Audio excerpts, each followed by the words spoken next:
L'accouchement se produit généralement à la fin du 9e mois de grossesse. Le plus souvent, la mère est aidée par une sage-femme ou un gynécologue obstétricien.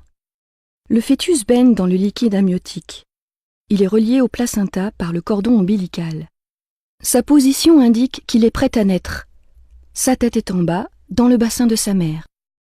L'accouchement commence par la période de travail. Elle se caractérise par des contractions involontaires du muscle de la paroi de l'utérus, le myomètre. Au début, les contractions se produisent toutes les 10 minutes environ. Elles sont assez courtes. Puis leur fréquence et leur durée augmentent progressivement.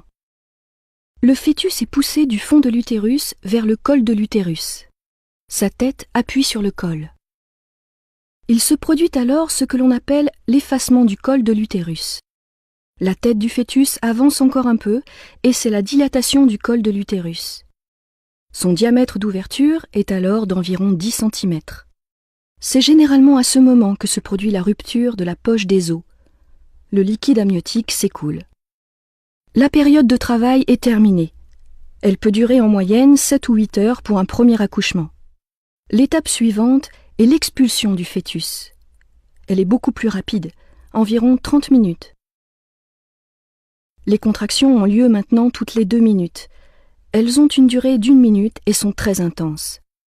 La mère doit cependant aider le fœtus à avancer en contractant volontairement ses muscles abdominaux.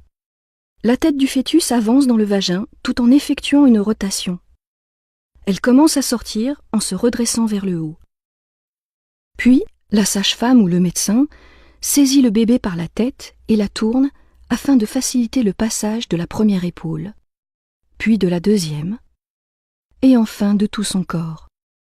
C'est la naissance. Le cordon ombilical est coupé.